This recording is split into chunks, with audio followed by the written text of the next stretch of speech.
Hello friends, welcome to my channel all is well Raji. நான் உங்களுடன் உங்கள் தோழி ராஜி. நம்ம இன்றைக்கி என்ன சமையல் பார்க்க போகிறோன்னா, ஒரு ஹெல்த்தியான ஒரு ஜூஸ் ரெசிபி. அந்த ஜூஸ் ரெசிபி எதற்காகன்னு பார்த்தீங்கன்னா, நம்ம கண்களை மிக பொலிவுடன் வைத்திருப்பதற்காக ஒரு ஜூஸ் ரெசிபி.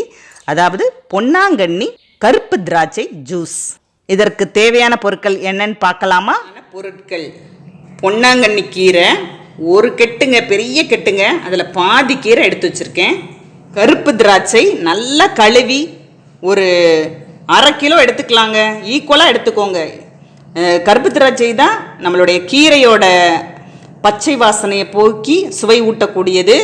நம்ம பொதுவாக கீரை பச்சையாக எடுத்துக்கிறதுக்கு இது ஒரு அருமையான என்ன சொல்கிறது, இந்த காம்பினேஷன் அவ்வளோ நல்லா ஒர்க் அவுட் ஆகும். ஏன்னா சில கீரையை வேறு எதோட சேர்த்தாலும் நல்லா இருக்காது. ஆனால் பொன்னாங்கண்ணி கீரையும் இந்த கருப்பு திராட்சை இந்த 2 காம்பினேஷனும் ரொம்ப நல்லாயிருக்கும் டேஸ்ட்டு. கீரையை பச்சையாக சாப்பிட்டா நல்லாயிருக்கும்னு சொல்லுவோம், ஆனால் நம்மளால் சாப்பிட முடியாது. ஆனால் இந்த மாதிரி ஜூஸ் குடிச்சு பாருங்களேன், அவ்வளோ நல்லாயிருக்கும். ஈக்குவலாகவே எடுத்துக்கோங்க. தண்ணி இது 2லேயுமே நீர் சத்து இருக்கனால கொஞ்சம் கம்மியாக தான் தேவைப்படும். உங்கள் ஃபேமிலியில் எத்தனை பேர் இருக்காங்களோ அதுக்கேற்ற மாதிரி எடுத்துக்கோங்க. இப்போ பொன்னாங்கண்ணி கீரையை பற்றி சில மருத்துவ குணங்கள் அதை பற்றி ஷேர் பண்ணுறேன். இப்போ சித்த மருத்துவத்தில் கண் பிரச்சனைகளை தீர்க்கக்கூடியது அப்படின்னு சொல்கிறது பார்த்திங்கன்னா பொன்னாங்கண்ணி கீரை. இந்த பொன்னாங்கண்ணி கீரையை கீரைகளின் ராஜான்னு சொல்கிறாங்க. இதில் தேவையான அளவு கொழுப்பு சத்து, மினரல் சத்து, இரும்பு சத்து, கால்சியம், பாஸ்பரஸ், சுண்ணாம்பு சத்து, விட்டமின் சி, இப்படி நிறைய இருக்குது. பொதுவாகவே கீரையை நம்ம பகலில் மட்டும்தான் சாப்பிடணும், நைட் எடுத்துக்கவே கூடாது. இப்போது கீரை கீரையை போல் நோய் தீர்க்கும் மருந்து எதுவும் இல்லை என்று பொதுவாக சொல்கிறாங்க. இந்த பொன்னாங்கண்ணி கீரை இருக்குது பார்த்திங்களாங்க, நம்மளுடைய மேனியை, அந்த பேரே சொல்லும் உங்களுக்கு, மேனியை பொன் போல் ஜொலிக்க செய்யக்கூடியது தான் பொன்னாங்கண்ணி. இதை ஏழைகளின் தங்க பஸ்பம்னு சொல்கிறாங்க. அதே மாதிரி பார்த்திங்கன்னா, நம்மளுடைய தூக்கம் வராமல் சில பேர் அவதிப்படுவாங்கள்ல, அவங்களுக்கு இந்த கீரையை தொடர்ந்து சாப்பிட்டு வந்தாங்கன்னா அவங்களுக்கு நல்ல தூக்கம் வரும். அதே மாதிரி பார்த்திங்கன்னா, குழந்தைகளின் ஞாபக சக்தியை தூண்டக்கூடியதாக இருக்கும். அதே மாதிரி நம்மளுடைய தலைமுடி செழித்து வளர்கிறதுக்கு தேங்காய் எண்ணெயோட சேர்த்து இந்த கீரையை காய்ச்சி அதை தலைக்கு சேர்த்து வந்தோம்னா தலைமுடியில் அதை வலுப்படுத்தி தலைமுடி செழித்து வளர உதவும்.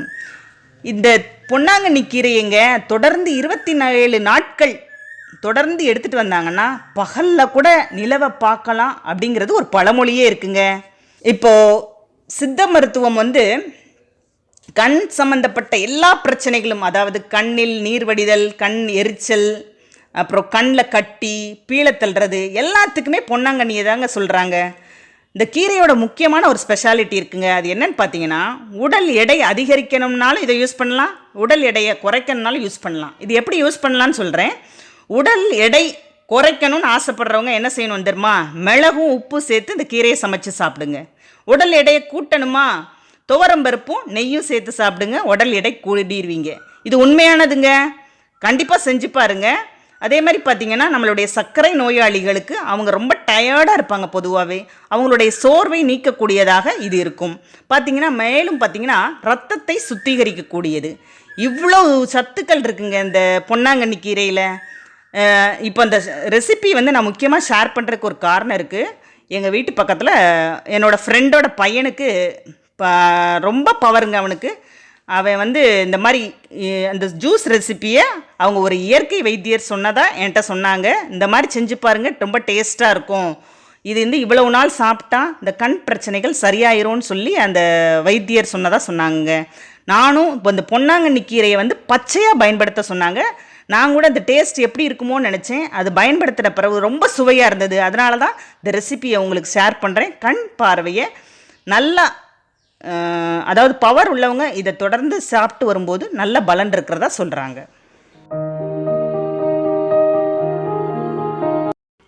பொதுவாக நம்மளுடைய பழங்களின் ராணின்னு நம்மளுடைய கண்களை பாதுகாப்பதிலும் கருப்பு திராட்சை சிறந்த பங்கு வகிக்கிறது.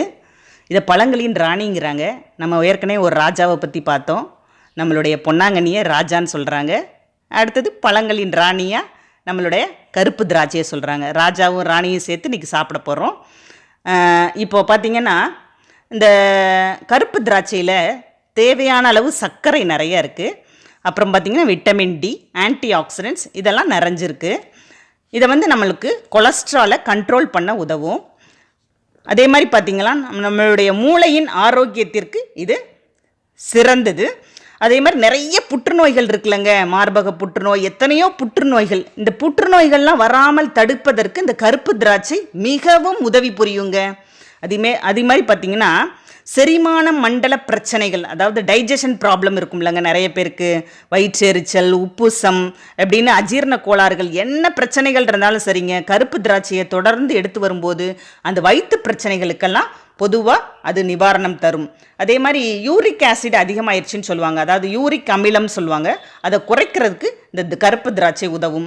அதே மாதிரி பார்த்திங்கன்னா இதில் ஃபைபர் கண்டென்ட் அதிகமாக இருக்கனால நம்மளுக்கு மலச்சிக்கல் வராமல் தடுக்கக்கூடியது. இதே மாதிரி நம்மளுடைய உடலில் உள்ள கழிவுகள், நச்சு கழிவுகள்லாம் வெளியேறதுக்கு இது ரொம்ப உதவும். அதே மாதிரி சில பேர் ஒற்றை தலைவலியால் ரொம்ப கஷ்டப்படுவாங்க. இதில் ஆன்டி ஆக்சிடென்ட்ஸ் நிறைஞ்சு இருக்கனால இந்த ஒற்றை தலைவலிக்கு மிகப்பெரிய நிவாரணம் அளிக்கக்கூடியதாக இந்த கருப்பு திராட்சை இருக்கும். பொதுவாகவே நம்ம சின்ன குழந்தைங்க பார்த்துருப்பீங்க, பிறந்த குழந்தைகளுக்கு இந்த கருப்பு திராட்சை, அதாவது உலர் திராட்சையை ஊற வச்சு அந்த தண்ணியை கொடுத்து அதுக்கு மலம் இழக்கிறதுக்கு அதை ட்ரை பண்ணுவாங்க.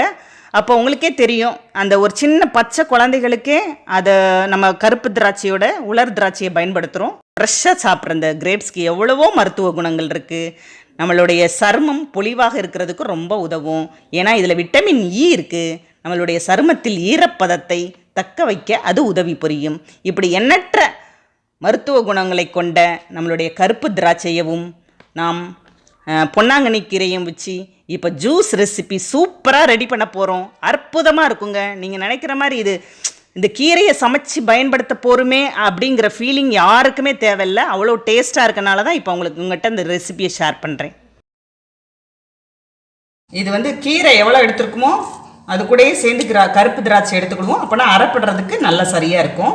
எவ்வளோ எடுத்துக்கிறீங்களோ, இப்போ நீங்கள் ஒரு ஆளுக்கு அரைக்கிறீங்கன்னா அவங்களுக்கு மட்டும் தேவையான அளவு கீரையும் பழமும் எடுத்துக்கோங்க. கொஞ்சம் கொஞ்சமாக அரைச்சி ஃபில்டர் பண்ணிக்கோங்க. இப்போ அரைச்சிட்டு காட்டுறேன் பாருங்கள். நம்ம கருப்பு திராட்சை தாங்க அரைப்படுறதுக்கு உதவும். அதனால் கருப்பு திராட்சை தேவையான அளவு எடுத்துக்கோங்க. வெறும் கீரையை போட்டிங்கன்னா அவ்வளோ அரைப்படாது. இப்போ நல்லா வலுவலுன்னு அரைச்சிட்டு வந்திருக்கேன். இப்போ ஃபில்டர் பண்ணிக்கலாம்.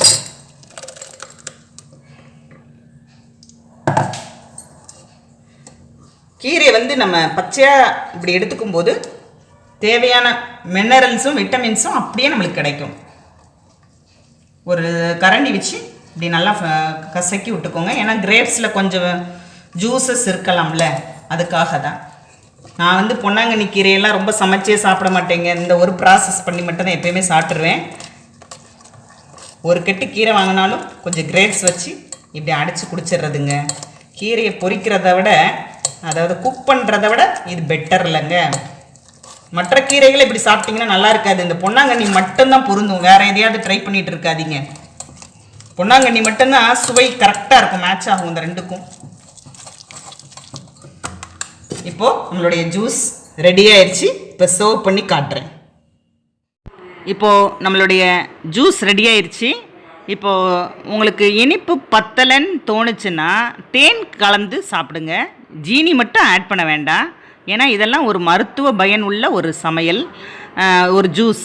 அதாவது இதெல்லாம் சீனி சேர்த்து அதன் பயனை தயவு செய்து குறைச்சிடாதீங்க. இப்போ கருப்பு திராட்சை வாங்கும்போது ரொம்ப இனிப்பாக பார்த்து வாங்கினீங்கனாலே நம்ம ஜீனியோ தேனோ எதுவுமே ஆட் பண்ண தேவைப்படாது. பார்த்து வாங்கி யூஸ் பண்ணுங்கள். என்னோடய வீடியோஸ் பிடிச்சிருந்ததுன்னா லைக் பண்ணுங்கள், ஷேர் பண்ணுங்கள், சப்ஸ்கிரைப் பண்ணுங்கள். கூடவே பக்கத்தில் இருக்க பெல் பட்டனையும் ப்ரெஸ் பண்ணுங்கள். ஏதாவது டவுட்ஸ் இருந்ததுன்னா கீழே உள்ள கமெண்ட் செக்ஷனில் கேளுங்க, நான் பதில் போடுவேன். உணவே மருந்து, மருந்தே உணவு. வாழ்க வளமுடன்.